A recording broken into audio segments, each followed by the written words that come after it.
Good afternoon, everybody. We are so excited to be here, if you can't tell.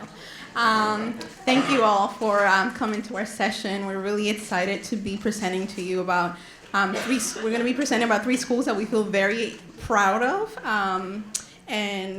So we're really excited to share the knowledge and the insights that we've gained in regards to the implementation of check and check out in our 3 schools in the school district of Philadelphia. The tiny URL is posted. Feel free to go to that, and you'll be able to access the presentation. And at the very end of the presentation, there's a link to our implementation guide, which I'll share more about at the end. So my name is Alba Blandino. I am a Tier 2 coach in the district, specifically around behavior and PBIS, and as well as Check and Connect. And Mr. Hall? How you doing? My name is Leroy Hall. I'm the proud principal of Henry H. Elementary School. It's located in Mount Airy, Philadelphia. Beautiful school. Hello everyone, I'm Tanya Aponte, and I'm also a Tier 2 coach for the district. We currently coach between 19 and 18 schools throughout the entire district. So just a little bit of sharing some of the community commitments that we like to try and follow at the School District of Philadelphia. They may not all be applicable to you today. Feel free to take a few seconds to read and reflect on what kind of stands out to you and what they mean to you. I think definitely staying open and curious and reflecting. We're sharing about our schools, or we're not saying we have perfect systems, perfect implementation, but we're working on it. And I think I'm pretty proud of it. We're pretty close to perfect, I think, in my eyes. And then be here and now. So try to be present and enjoy the presentation. So a little bit of our agenda today. We're going to talk a little bit about how Check and Check Out got started in our district. A quick history of our district implementation, and moving into 3 school presentations, Houston Elementary, Casares, and William Dick. And then we're going to talk a little bit about next steps and open up for questions as well. So we have 218 schools in our district, one more than last year. And about 118,000 students. There's a little bit of a gap there because the numbers aren't published yet for this year. But a very diverse school district. I believe it's the largest school district in Pennsylvania. We have 173 languages that are spoken. Very proud of that. I'm a graduate of School District Philadelphia. Check and Check Out started in our district in 2016, and we have Christina Popkin here, who started it all in our district. Yes, I had to shout you out. Hello. And the way that it started originally was the PBIS coaches who were working with their schools, and they were ready to really delve into Tier 2. Then they started to implement Check and Check Out, coached by their Tier 1 coach, PBIS coach. Then it transitioned to Christina here being the main coach for Check and Check Out. And then now we have a team of 2 coaches, and we do have 18 and 19 schools respectively. So last year we had 34 schools. We have 37 schools that have elected to get Check and Check Out coaching. That's a little bit of our data there from, this is as of May of 2013, so the end of last school year. So I just want to ground a little bit to make sure that we're all understanding what we mean when we say we're talking about Check and Check Out. I'm assuming everyone does, but I just want to make sure. Can anyone name what are some of the features that we would like to see in Tier 2? Not just Check and Check Out, but just in Tier 2 practices and interventions. Is anyone familiar? Yes. Not universal, but more narrowed down to groups or individuals. Yeah, I think we should have a gift card or something to hand you something. Next time. It is our fault. We did have candy, but then we were like, well, I think Halloween was yesterday. No one wants candy, but I got you later today, okay? I'll find you. So yeah, targeted. Tanya mentioned they're more targeted than tier 1 interventions. Absolutely. Anyone else wants to jump in? Social skills groups, that's an example of one, absolutely. Function-based, I love that, yes, because we know that function-based interventions are more effective, by and large, than non-function-based interventions. Anyone else? That's pretty, go ahead. Target the individual student versus the school-wide or the class-wide. The Yeah. one that the tier 1 is not running to that one or, you know. Mm-hmm. Yep. So smaller group of students that are not responding to tier 1, so they're flexible, they are targeted, they are function-based. There's low teacher effort because we're really looking to as a team to take a little bit off the load and support a little bit more for that teacher and that student.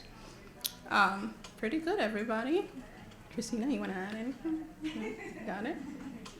All right, so let's talk a little bit about the check-in, check-out system. So everything you see in yellow is the daily routine, what the student actually sees. So they start and they come to school with, they meet with their mentor, top of the morning, hopefully, as early in the day as possible. We know that research indicates that that first positive contact in the day can really set you up for a much better day the rest of the day. Then that student goes to their teacher with their blank DPR, and each teacher will greet them and then provide feedback at the end of the session or the period, and then score them and have a quick conversation about that score, and that's what the feedback is. And then, and hopefully it's very encouraging, right? If they didn't do great, it's still an opportunity to provide positive to create a positive connection there and encourage them to do better. And then we have the afternoon checkout. They go back to their mentor before they go home, before they're dismissed, talk about their day and what were some of the reasons why they didn't meet their goal. And if they met their goal, celebrate them and praise them. And then we have the parent feedback. That student either takes a home note or there's some sort of communication between the mentor and the caregiver at the end of the day, ideally daily. And then we have other practice or implementation components that are, the recommendation process and the teaming aspect of data meetings and progress monitoring, determining if the student needs a modification if they are not making progress, or if they are, just continue to monitor and eventually fade and graduate them, hopefully. And if not, then having discussions around what does a student need next. That's where the database decision making comes in. So I talked about responding and not responding, and those are some of the modifications that we may consider when a student is not responding. There's our DPR, and that's some of the, at least what our data in our system looks like. Very similar to Swiss, if that's what you're familiar with. All right, so Henry Houston, go ahead. Yep.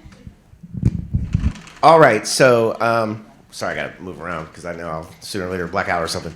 All right, so real quick, so at Houston Elementary, one of the things we do to break the ice with our students is we have a call and response, routine. So what'll happen is I'll say I have an announcement, and you say announce, and then I say I have an announcement, and then you say announce. Are you ready? Okay. I have an announcement. Announce. I said I have an announcement. Announce. Hey, so welcome to our presentation for the second time. So I want to tell you a little bit about Henry H. Houston Elementary School and how we've used check-in, check-out at Houston. I think the first thing that's very important to know is that the reason why you're doing a check-in, check-out, a tier 2 intervention, is to make sure that students are not being identified as special ed before they have a chance to have some other interventions put in place. So it's very important, particularly in an urban district, because as you know, the data shows that studies have shown that students that are minority students, students of color, they're placed in special ed, almost 3 times more than their counterparts. So it's very important to have a check-in, check-out system and an MTSS program with Fidelity, because you're literally helping students, guide their lives down the right path and not mislabeling students or, missing students that do need that help. So it's very important. So just a couple of demographic things. Our school enrollment, this data is from last year. It's changed from this year, so we're going to kind of talk about last year in a snapshot. But last year's school enrollment was 371 students, and economically disadvantaged was 91%. Students with an IEP, about 20% of our student population, and English language learners, 1%. It's a little generous. It's probably a little less than 1%, but very low population of English language learners at my particular school. All right, now this just shows you a quick check-in, check-out daily report that we use at Houston. Can you, by raising your hand, tell me if you are familiar with your own version of a daily report, whether you've done it or you've seen it or something like that. Okay, so most people, all right, cool. So for us, the only real major difference in the varieties, because we're a K-8 school, is the younger kids will have smiley faces. And the middle schoolers, they don't like smiley faces because it's like offensive. So we only have numbers, we just have numbers for them because they don't like the smiley face piece. But they do like check in, check out, so don't be fooled. Okay, so real quick, just a quick timeline of our implementation. We started in the School District of Philadelphia, and I want to big up the School District of Philadelphia because they really are putting resources towards, making sure that we're helping these students, and particularly they know their demographics, so they're putting money into making sure these interventions take place and all that good stuff. So we started preparing for check-in, check-out. What they do is they train you a year before you actually roll out PBIS, or the PBIS program, and MTSS and all that good stuff. So as a PBIS school, we had a training for a year before we actually started doing the actual implementation according to the district's alignment. Because we had, as the principal, I was there 2013-14, I'm still there, it's my 10th year. We had our own token economy, we had our own version of check in, check out. But what it did as a district and as a school is it provided consistency across the board. As opposed to, one teacher might have one behavior sheet, another teacher has their own style, and we're not meeting on it, or, it was all over the place. So when the district instilled these systems as a district, really helped us kind of streamline our process. So in 2018, we were preparing. We started 2019. It fell off during COVID because there was no real way to do. We couldn't figure it out. I know there's probably a way, but we couldn't figure out how to do it during COVID with all of our kids being virtual for the most part. And then we brought it back 2021 and been rolling ever since. This is based on a survey at the end of the year. What you do is you have a survey for your team, and you just get some feedback on how has it been going. What are some things that you have seen as far as the overall impact, things like that. So it's called the Culturally Responsive Tiered Fidelity Inventory. I should also say, I am the principal, not the PBIS coach at my school. So I actually am the second person that knows the most at my school. So I actually had to text my the lead, ask her about one of these slides. Hopefully you won't know what slide it is. But I had to text her about one of these slides. She was like, what's this again? So I don't know all the answers. They know a lot more answers probably than I do. But I have a good idea. Okay, so anyway, so this one is just talking about your teams. Did you have, when it comes to teams, it's are we meeting frequently? Do we have all the team members we're supposed to? Are we providing PD? Some of the areas that makes us be moving towards 100% but not there yet is providing that professional development. People didn't feel like we were providing enough professional development to the team and to the teachers. We are meeting, but sometimes that 3 people are there out of your 7 people team, stuff like that. So there's a couple things there. Interventions scored very high, and our evaluation was good as well. So a check in and check out at a glance, just telling you about this. Remember, this is last year. We had 16 students total, 7 mentors. You're going to see me keep on referring to the fact that I actually am a mentor and why that's important. The incentive system is right underneath that. There you go. Okay, daily and weekly incentives, prize box, coupons, and treats. So we just have a lot. So the big thing for us for check and check out in a nutshell is our students have influence on what their prizes are. That to me is the key. Is if I have a mentee or my student who's in the tier 2 system, making sure that their daily prizes, their weekly prizes, their monthly prizes have something to do with what they like, because then you're really getting them, right? So let's say a daily prize is just something small, a small prize box, and it could be a piece of candy or something like that. I'm not saying we promote candy, but the reality is that's what I use at my school. So on a daily basis, if you met your goal, you could get a piece of candy or a juice box or something like that. You don't want to break the bank. Then for the week, you might have something from like the dollar store or Five Below or something like that. And then a monthly prize would be something like pizza with the principal, or inviting a friend to have lunch with you, things like that. So really, the big key to the incentive system, in my opinion, is not only knowing your demographic and knowing your students, but then also specific to that child about what would you like to earn. Because when they feel like they're a part of it, and they like soccer balls, and boom, you pop up with soccer balls, they met their goal, they're like, oh my gosh, this is amazing. And all you do is you keep on just adding on to that same, like it's like, you know, what's the sticker, what is it called, carrot or the stick, right? So at our school, we want to promote the positive side and speak to people's better angels, you know, and kind of build on that rather than constantly beating them down. It's like, hey, you know, you didn't meet your goal today, but you met your goal in this class, and da-da-da. So it's always kind of a positive, glass half full approach. 60% of our students reach their goals of 80%, and all students have shown decreases in the number and frequency of behavior referrals. So we saw a lot of success in our program last year and this year as well. This is kind of how our tree is. So my coordinator, who I said here, really needs to be up here, if we're being honest, when it comes to the knowledge. But we have our coordinator, administrator, and then we have our team members and our mentors. All right, so a big piece is our facilitators and our barriers. So, you know, kind of as educators, we always want to talk about the positive first. One of the things that like I was saying I was going to talk about later on was, these are the positive side of things. We have supportive administrators. So as a principal myself, there's a couple of different ways I feel like I show my support. First is I'm available and I'm attending the meetings. So it shows everyone that I'm prioritizing this work. Second of all is like providing resources to fund the program itself, because as you know, as educators, we're spending our own money all the time anyway. So if you have a pot of money to help, you know, take off a lot of that, they're still going to go out of their way and end up buying Chick-fil-A or something anyway. Like, it's going to happen. But them knowing that there's a pot of money there really helps. And the district has helped now providing budget money, money within our budget. So we don't always have to pull it out of our own student activity fund. Student engagement was great. Making sure that they were, like I said, they're part of the actual check-in, check-out process. They need to feel like their input and their voices are heard, because then the buy-in, it changes tremendously. Consistency, definitely people were meeting with their kids. People were meeting weekly with their kids, and the group and giving monthly rewards.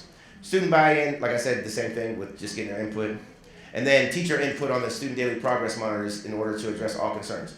So when we do that behavior sheet, my suggestion, you're probably already doing this, but if you're not, one of the major things that your behavior sheet should have is things tailored to that individual student. So you can't have a stock sheet, in my opinion. It can't just say, keep your hands and feet to yourself, do all your work, stay in your seat. Like, that doesn't work for everybody, because some kids never touch anybody, so that wouldn't work for them. So the key is having a tailored, like, specific behavior sheet that's a reflection of this kid's needs, and then also having the rewards tied to that sheet have to also be related to the child's interest and, you know, input.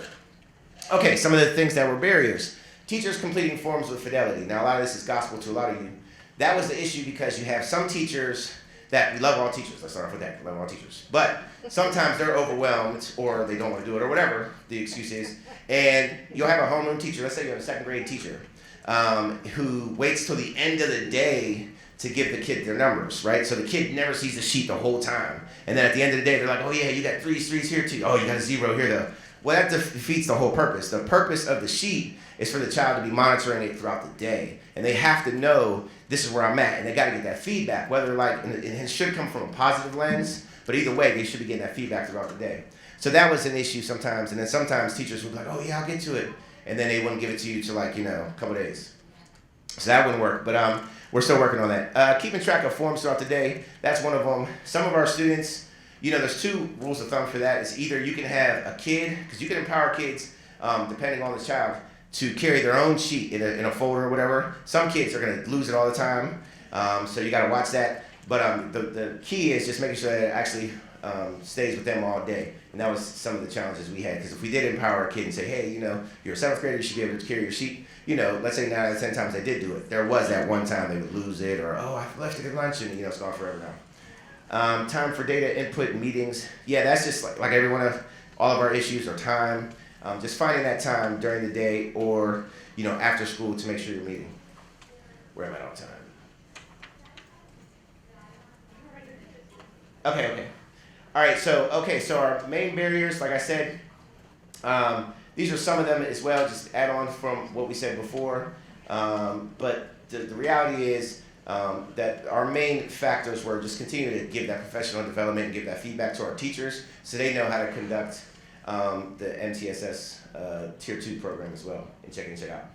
And our most impactful was just being very organized about our schedule so people know when we're meeting monthly, and just making sure that we continue to grow the program. And that's why now we have new implementation practices, training all staff early in the school year, and making sure that we're providing, a lot of problem-solving strategies that we can talk about, and we do it after school now because it was too impossible to do it during the day. Okay, so quick, that's me by the way. That's my friend Elon. So Elon was a first grader, and this is my quick testimony about Elon. Elon, like many other students that we service, is an awesome kid. He's super awesome. But Elon did not pick his destiny, did not pick his childhood, did not pick his personal home experience, right? So Elon had a pretty rough time at Houston his first year, like rough. And my office is right next to the first grade room, and he was a first grader last year. So you would hear like just a kid going off, and then you go over there, and Elon is the type to like shut down, sit down on the ground, and he's not getting up. Like you're gonna have to physically pick him up and walk him somewhere, or like coach him or whatever for a while. He's not getting up, flipping out, kicking you in your shins a couple times, all that good stuff.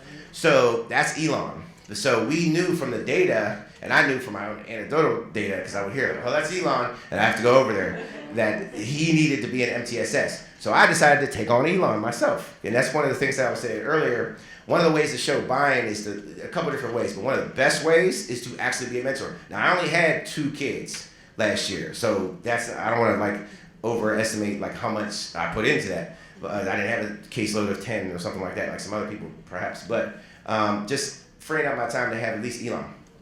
So anyway, same blueprint.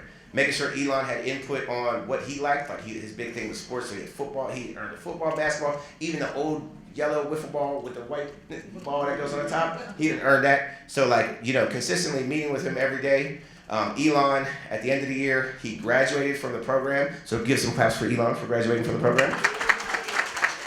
And the whole goal of this tier, as you know, is to get them back to tier 1. That's the whole goal. And that's the beauty of the whole, the goal is not for you to get through this and then go to get tested for special ed. The goal is to provide you an intervention that you respond to, and then you go back to tier 1. So anyway, so now this year, he's not an MTSS at all, but we got to keep in mind, and I knew this going in, that I had to keep Elon engaged, right? So like this year, we're starting, I just had a Halloween dance, now I'm finished up.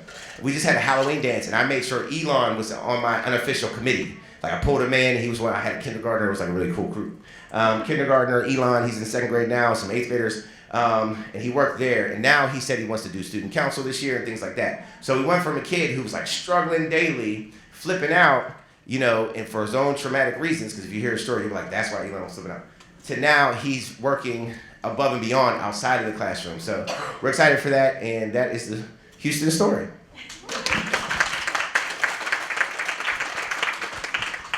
I don't know how I'm gonna follow that act. But we also, we always appreciate a principal's perspective.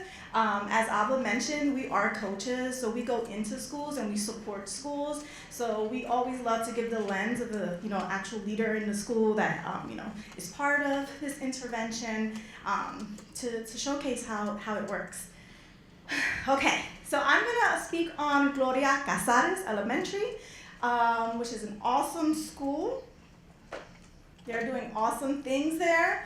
Currently, again, this is last year, but they were at 463 students, with 100% of the students economically disadvantaged. It's a really tough school within the Philadelphia School District. So they do face many obstacles, but they do an amazing job with providing supports. 14% of the students have IEPs, and 23% are English language learners, with the majority of them being Spanish-speaking families. So Gloria Casares, they started preparing for check-in, check-out in the year 2019 to 2020. I started, then COVID happened, and they did move to remote learning, and As Principal Hall mentioned, they really weren't able to lift check-in, check-out the way that they would like to remotely. So comes 2022, and here comes me as a coach, and we started implementation there. Which brings us to 2023, which is their second year implementing and expanding, which is amazing. They've done a lot of amazing things through coaching, experience, most importantly. As we all know, when we have an intervention, I would always say the first year should always be a pilot because you're going to make changes. Your data is going to allow you to understand what needs to change and become better year after year. So every year, as a coach, in the spring, we do hold or we complete the CRTFI with our teams to assess implementation at their school. During this, many of you, I'm assuming that I'm speaking to people who do this already as well. But we assess implementation, and it focuses on their teaming, the intervention, and the evaluation component of check-in, check-out. So this data, when you look at it, it's like, well, wait a minute. Some areas they did better, and then there's other areas where they're a little bit lower. So the beauty of coaching and really being able to get a better lens of your systems and your intervention is that this year they were more critical. In assessing all of the components of their check-in, check-out. And that was the beauty of their expansion of supporting students, because they were like, it's easy to say, yeah, we're doing that. Yeah, sure, give me full points for that. But this year, when they really understood what check-in, check-out meant and all of the components, they were a lot more critical. And it showed in the teaming aspect and in the interventions component too. So just wanted to shed light on that, because I was really proud of them. It's really easy to say all the great things you do, and it's a little bit more harder to be a little bit more critical on, your work. And they were able to do that this year. Well, last year. And this is their teaming. So their coordinator is their counselor in the building. There's an administrator that's on the team. He's a climate manager, so he does assume an administrator role within the school. And then there's the data analyst, and he's also a mentor, who is a climate person within the school. And then we have 7 different mentors that have supported students too. So check-in, check-out at a glance. So they've supported 11 students last year. As I mentioned, I really, especially with schools that are seeing the need of a Tier 2 intervention and really wanting it to do well. As we know, throughout today, we've looked at the NCSS framework and what a Tier 2 intervention and what that means as far as how many students, right? That 5 to 15%. Sometimes that's a lot for schools to identify interventions for that group. But when you do something well and you start small, you can always grow bigger and support more in a better way. So that's what they did with servicing 11 students. They had their daily and weekly incentives. They had a prize box, they had spin the wheel, lunch bunches. Students love to have lunch with you or with their friends. So that was always really helpful. And then we have the responders. So out of those 11 students, 3 of those responded. For some, that might be like, that's not successful, but it was for them. Because again, it shed light on their systems. So not necessarily on if the intervention works, but on their systems. So they really worked on improving that so that this year they can service more students in a better way.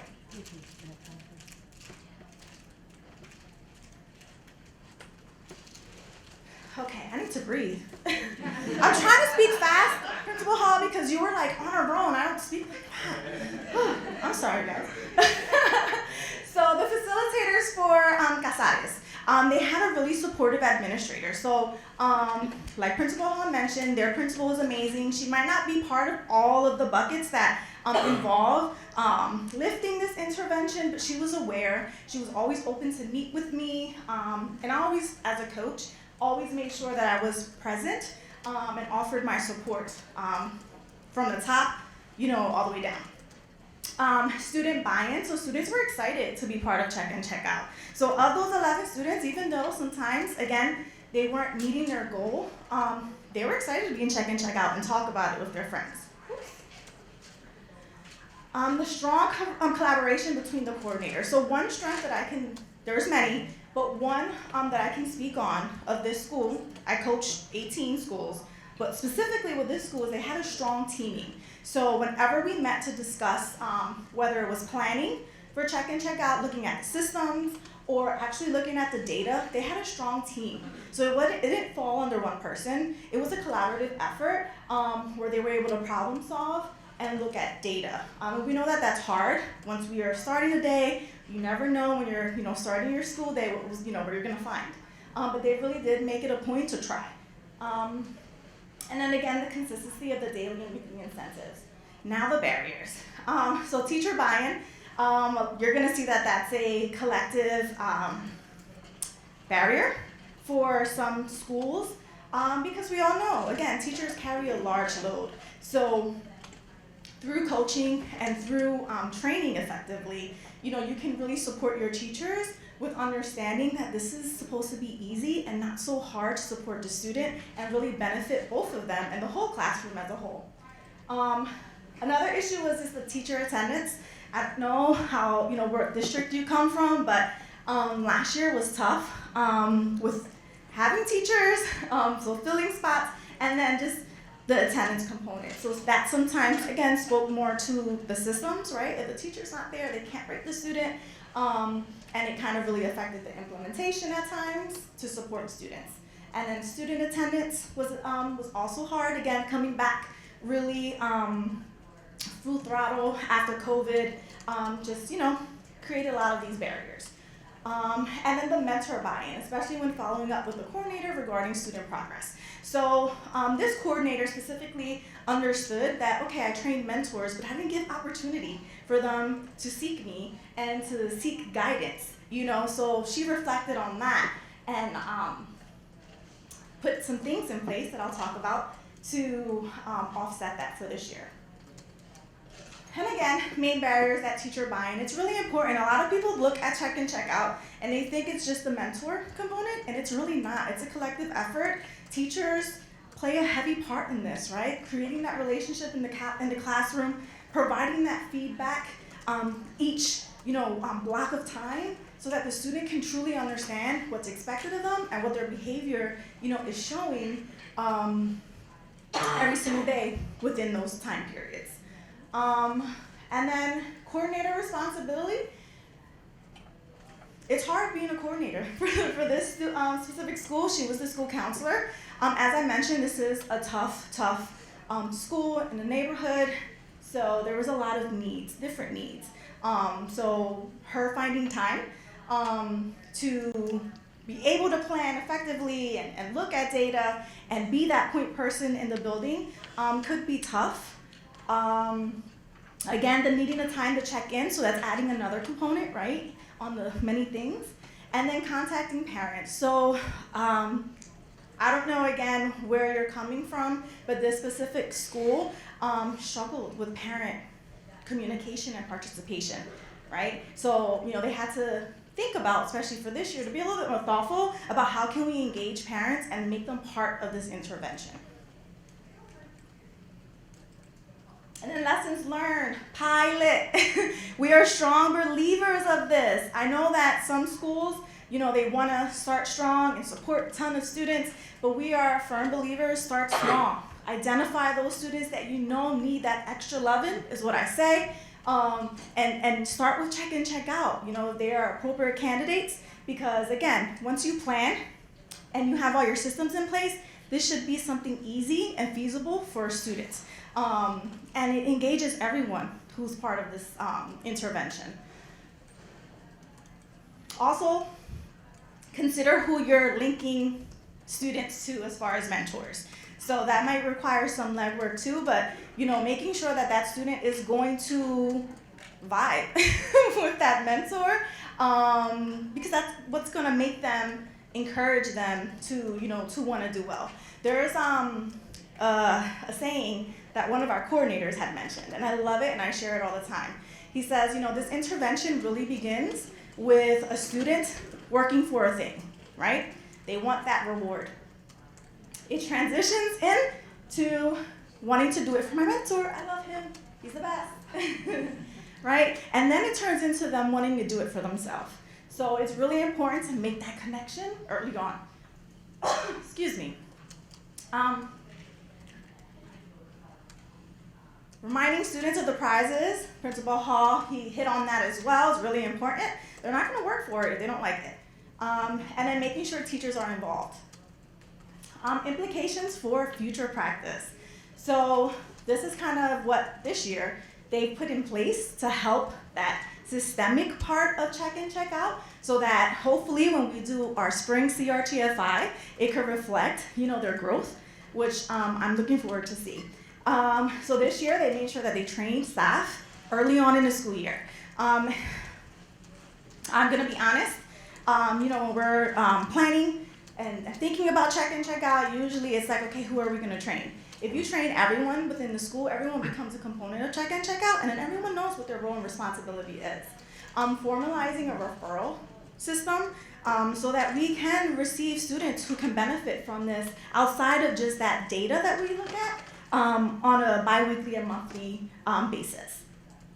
Planning ahead to dedicate any system updates, so we do meet regularly. We do coaching levels at our district. And this year they chose full coaching again. They were like, I know this is our second year, but we need you. we need someone to hold us accountable because we have a goal to meet. And so they've been doing great since. Setting attainable goals, committing to setup time. And then the last one was the weekly mentor check-ins. So the the counselor makes sure that she has check-in times with mentors so that they can problem solve and work around anything of that nature. Okay, success stories. So unfortunately, mine cannot be as heartwarming because I don't know these students, but I wanted to make sure that I showcased at least some students that they wanted to speak on as far as success stories. So we have Natalie, Naeem, and Ezekiel. For the sake of time, I'm gonna pull one. And I'm gonna say Ezekiel. So Ezekiel, since being in check-in, check-out, his elopement behavior has improved, it has decreased, and he has learned to express his feelings both to the mentor and to the teacher instead of running out. So this is a student who had issues with eloping, and through that relationship building component within this intervention, it really helped him understand the expectations and to decrease the elopement. Thank you. Great job, Tanya. All right, everybody. All right, so next I'm going to speak about William Dick Elementary. I'm going to show a little bit about, this is a school that we're very proud of, as well as Houston. Okay, no shade to Houston. We love you guys too. The numbers really don't describe the full story of William Dick. It is located in Strawberry Mansion neighborhood of Philadelphia, which is one of the most trauma-impacted neighborhoods in Philadelphia. So with that said, just imagine all of the challenges that they face, but also an extremely resilient school community. So again, 359 students, one counselor, rather a small team, I would say. 23% of their students have IEPs, and they have 0 English learners. I believe the data said actually 1 student, English learner, but 0%.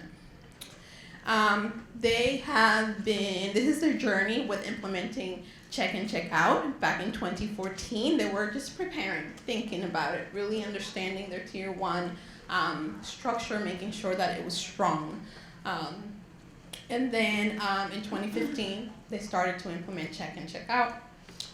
Then came 2020, and we all know what happened. COVID came and changed our lives. And they resumed it in 2021. I believe I started working with them in January of 2022. And before me, Christina was their coach. She really got them in shape and to really being the amazing team that they are. And then in 2022, so last year on, that's what I call, they started doing deepening their practice of really looking at being more critical when we do their CRTFI, and really questioning and wanting to really push themselves further to make this intervention reach as many kids as possible. So you can see here their CRTFI scores from 2021 and 2022 school years. Pretty good both years, I would say. Again, a team that is pretty critical of themselves. The reason why this intervention score went down was because last school year, they were really questioning. We had trained them for Check and Connect, but they didn't get to implement it yet. And they were really questioning themselves around like, okay, we really need another tier 2 practice that's not, whatever, the students are not being reached by check in, check out. They really need something else and we need to work on it. So I'm happy to say that this year so far they have 2 students on Check and Connect. Did I say check in, check out before? No, Check and Connect. Okay, I said Check and Connect. Okay, thank you guys. So they have 2 students on Check and Connect. In addition to check and check out that they're also implementing. And this is their team. Weston is the coordinator. He's also a teacher, like Dr. Calamia at Houston. We have the assistant principal who attends every meeting. It's also a mentor. They have a new principal this year, but their former principal used to go to every meeting and then stopped. Mr. Tromelin started going to every meeting. And then, but they are also mentors. Principal Williams was a mentor as well, up until her retirement last year. And then we have various other team members. They talk about having way more mentors than they need. I believe they actually have 20 mentors trained, and ended up not needing all of them. But this is an all hands on deck type of team. Whether, I don't know if they really had a choice, because Principal Williams was pretty awesome. No, we loved her. She really is, and they miss her terribly. But again, she definitely was the person who's like, we're doing this, because when you decide to do check and check out in your building, this is why you need to train all teachers. You can't have a teacher say, well, I'm not going to do it. You have to do it. You have to. Every teacher that a student has that doesn't check and check out needs to give them feedback and rate them. That's just the way it works. So it really has to be, we're all in this together. And what better way than to model as a principal that you are fully in. Incentive system, we talked about that earlier. They also kind of set it up with the mentor and student having those conversations and deciding. We do offer coaching around like developing a choice board and different incentives to meet the function of their behavior. But that is something that is an ongoing conversation. And then they have about 88% of students who showed improvement on check in, check out. They really struggled with fading and graduating students, not because the students weren't ready, but because they felt apprehensive about it. And we'll talk about that next. Yeah. But they also talk about sometimes the improvement is not reflected on the data immediately, but teachers are often seeing improvements before the data shows it. So that's also a very encouraging thing to keep in mind. So facilitators, very common. We've already talked about it. Administrator support, staff training. Yes, everybody needs to know what's going on with this, how to do it, and how to do it well. Regular meetings, again, not going to go into that. But students want to be in check and check out. Again, all 3 of our schools mentioned that. It's not, there's no stigma in these schools to be in check and check out. They love it. They're constantly asking for it. Can I get a paper? So then barriers. So barriers, nothing that you guys they didn't mention before, so I'm going to move on a little bit. Some lessons learned in terms of the fading and graduating and that fear, keeping in mind, one, look to the research, right? What does the research say? that students can sustain their improvement with one feedback a day. And keeping in mind that, you're also going to continue to be doing your tier 1 practices, or maybe bringing them into other leadership roles in the building. We know that a lot of students that struggle behaviorally, a lot of times they have really strong leadership roles. So I'm not surprised that Elon is doing so great in your student council and planning committee. Not everyone will be suited for check and check out. That's why we need other options. That's why they're going with check and connect this year, as in addition to check and check out. Be preventative, right? It doesn't really work after the fact when students like driving you crazy, right? Like if you're seeing the signs early on, try to put this in place almost right away so that you can start to support that student before things really escalate. Being persistent, right? Getting student buy-in, getting teacher buy-in does not happen overnight, right? So don't give up. One thing that I love about check and check out and really the MTSS process is that it's a problem-solving process. So if something doesn't work, we don't just give up. We figure it out and we keep trying. And being realistic, creating strong systems, starting with the end in mind, preparing mentors and students for, again, graduating and fading. You're not going to be in this intervention forever. That's not the point of check and check out. This is what we love about check and check out. You can actually graduate and do really well. And those effects are maintained year to year. Having tier 2 options, again, creating strong systems, and that adult culture right there of really encouragement and understanding. Just like we're creating that for our students, let's find ways that we can create that for the adults to also get their buy-in in this. Success stories, I think how are we doing on time? We have 10 minutes? Okay, so again, I wish Principal Williams or Weston were here to talk about Domain and Joshua. We actually have a video of this school and the film fest, so please check it out so you can see Joshua has the biggest, brightest smile in the whole world. He loves his mentor, and it really shows. And Domain, a kid who, again, incredible amount of trauma persistently happening in his life, right? So it's not like something that happened before he was in the present time experiencing pretty significant circumstances. And that connection that he built with his principal, who was his mentor, really was one of the factors that really made the biggest impact in him. And he loves check and check out. He says it in the video. So please go watch the video because that's way better than me telling you. So yeah, that is it. Any questions, any comments, barriers that you are also dealing with? I'm sure this was not completely new to any of you or to most of you. Yes.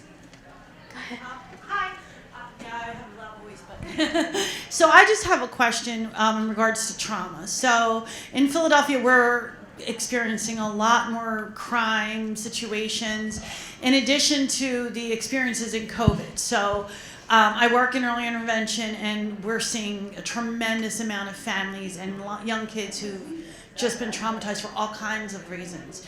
So looking at tier 1 interventions in the foundation, I mean, is there anything that you're doing school-wide that particularly looks at that and how the behavioral processes are different because they're experiencing trauma as opposed to perhaps a disability or just a general response that's more due to all these external factors that they've experienced? Yeah, so my quick answer to that would be, yeah, I would say, and I think this is across the board. I feel like it has to be the way that you approach discipline, the way that you approach incentives in your school should be more positive, like glass half full. So what I mean by that is everyone should have an opportunity to earn something, whether it's dojo points. So for us, we're a dojo point school, right? So you get dojo points, and that leads to that's our tier 1 system. Those dojo points lead to a party. We have student of the month, and they get pizza with the principal. So like everybody responds better to a positive, opportunity to succeed than, walking into a room. So during lunch, You know, it's different to walk into a room and say, hey guys, you know, I know we're going to earn those PBIS points today, and we're going to have a great recess. That's different than walking into the same room and saying everybody needs to be quiet, you know, or you're not going to have recess today. Totally different approach. So it's just coming from that glass half full lens and just making sure that everybody feels like they can earn something because they're meeting the expectations for the school. I can add to that too. I'm a former trauma therapist, and one thing that we used to say, or that we say in the trauma field, is that trauma thrives in isolation. So anything that builds connection, community meetings, like PBIS, right? Like all student well-being survey. What else, Christina? Tell us. A good way to screen for those behaviors are really important too. Outside of just like the externalizing behaviors that we might see when you're considering students, like in the check-in, check-out intervention. So one thing that we like and we hope to see in schools is that when you're considering students, you're just not looking at that data that you can pull out in Swiss, or we use Infinite Campus, but making a referral so that teachers have the boots on the ground. They know students. They can refer when they see more of those internalizing behaviors that might not be captured somewhere else, so that we can support that in that tier 2 level too.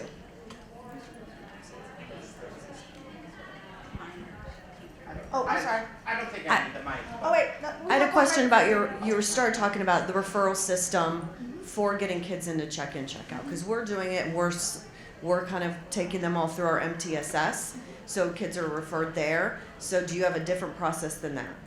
So we like to say that we like to look at different points of data, and I have the MTSS assistant director of MTSS right in front of you, so she can also speak on it. But we like to look at multiple points of data. So when you're sitting down and we're talking about behavior, so there's a behavior intervention, so I can speak on that. You want to look at, typically you look at like office discipline referrals and things like that. You can also, and what we encourage schools to do is to create a referral where teachers, staff, parents, and even students could self-refer for any tier 2 intervention. So then we're looking at capturing data where we're looking at like what is the behavior? What is the motivation for the behavior? What is the function of the behavior? We're looking at different things so that kind of gets put in the pot too, to consider students who might need additional support or tier 2 intervention. So sometimes it's a lot harder because then you're asking again the buy-in from teachers to fill out another form, or you can create a Google form, a paper form, but there's different avenues that you can take to really try to capture that. In the we put a resource up. It's the implementation guide. That's what we kind of use with schools to really have them think about all of the systems when you want to start check-in, check-out. So it's a good starting point. There's a bunch of examples and samples in there that can really help lead you to developing something for your school. Okay, sorry. And then I had one more question. What's the difference between what's check-in or check-in connect? How is that different from check-in, check-out? Oh gosh. It's a more intensive intervention in the sense that it's looking at attendance, behavior, and academic data. The mentor is paired with the student for 2 years or more. Ideally, right? The mentor or the student don't leave the school.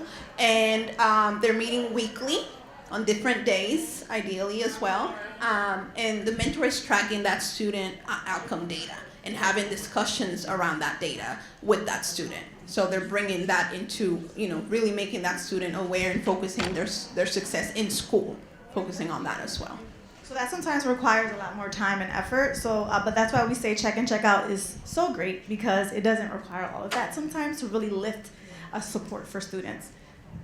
I don't have a question, but I wish I had a prize to give all three of you. I thought very well done today, and very, very resourceful and positive. So thank you. Thank you. I hope that you're all gaining something from this. Absolutely.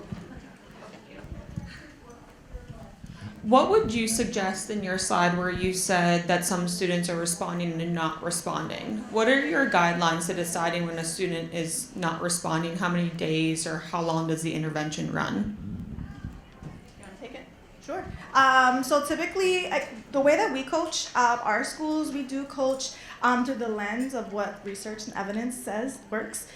So typically when we want to look at a student that's responding for at least 6 to 8 weeks consistently before we consider fading. So, when we say consistently, it's, their meeting typically is 80% of their points.